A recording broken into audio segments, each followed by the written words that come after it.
गुलाम नबी आजाद के सहारे जम्मू कश्मीर चुनाव जीतेगी बीजेपी। आजाद पर बीजेपी ऐसे ही नहीं है मेहरबान। कश्मीर फतेह का क्या है बीजेपी प्लान और कहां जरूरी है आजाद। जम्मू कश्मीर में सरकार बनाने की बीजेपी ने कर ली है पूरी तैयारी। सबसे पहले अपने मनमाफिक जम्मू कश्मीर विधानसभा चुनाव के लिए सीमांकन कराया और अब गुलाम नबी आजाद के सहारे घाटी में अपने मोहरे चलना भी शुरू कर दिए हैं। आजाद के सहारे बीजेपी ने जम्मू कश्मीर फतेह की तैयारी शुरू कर दी है। गुलाम नबी आजाद पर बीजेपी की नजरें बहुत पहले से ही लगी हुई थी। जब उन्होंने G23 बनाया था और सोनिया गांधी को पत्र लिखा था, तभी आजाद बीजेपी की नजरों में आ गए थे। इसके बाद मोदी सरकार की मेहरबानियां आजाद पर शुरू हो गई। उन्हें पद्म भूषण सम्मान से नवाजा गया। जब वो राज्यसभा सदस्य नहीं रहे, फिर भी उनके सांसद कोटे से आवंटित बंगले को खाली नहीं कराया गया। और अब आजाद ने जो सवाल उठाए हैं, उसे लेकर बीजेपी कांग्रेस की घेराबंदी में जुटी है। वैसे आजाद साफ कर चुके हैं कि वो बीजेपी में नहीं जा रहे, वो अपनी पार्टी बनाएंगे, उसे मजबूत करेंगे और जम्मू कश्मीर का विधानसभा चुनाव पूरी मजबूती से लड़ेंगे।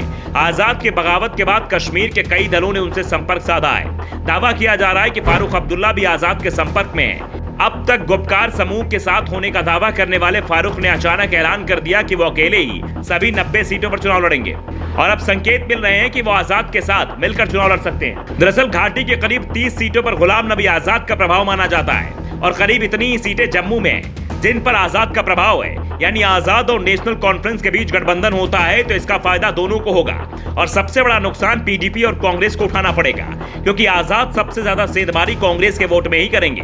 फारूक अब्दुल्ला ने भी इस बात का इशारा कर दिया है कि अगर गुलाम नबी आजाद अपनी पार्टी बनाते हैं और चुनाव में किसी तरीके का सामंजस्य बिठाकर साथ लड़ने का इशारा करते हैं तो निश्चित तौर पर उनसे गठबंधन के लिए भी देखा जाएगा। दरअसल बीजेपी की नजर चुनाव बाद के समीकरणों पर है। जम्मू कश्मीर में जनसंख्या की जो स्थिति है वो बीजेपी के अनुकूल नहीं है। राज्य में करीब 65% मुस्लिम आबादी है और हिंदू आबादी 34% के करीब। बीजेपी को जो भी सीटें मिलती हैं वो जम्मू संभाग से मिलती हैं, लेकिन इस बार बाहरी लोगों को भी मिले मतदान के अधिकार के बाद पार्टी कश्मीर घाटी में भी कुछ सीटें जीतने का ख्वाब देख रही है, लेकिन सत्ता फिर भी दूर की कौड़ी ही रहेगी। ऐसे में चुनाव के बाद गुलाम नबी आजाद के साथ मिलकर सरकार बनाई जा सकती है, लेकिन उसके लिए जरूरी है कि चुनाव से पहले आजाद से पर्याप्त दूरी बनाकर रखी जाए।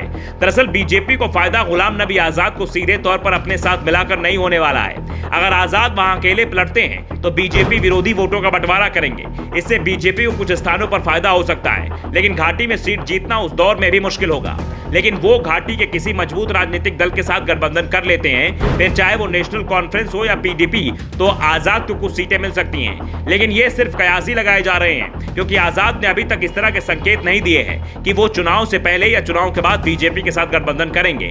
लेकिन जिस तरह से पीएम मोदी और आजाद एक दूसरे की तारीफों के पुल बांधते हैं और आजाद के विदाई समारोह में जिस तरह से पीएम भावुक हो गए थे, उससे उन दोनों के बीच के रिश्तों को लेकर सवाल मन में बने रहते हैं। Bureau report, the Navdarpan news.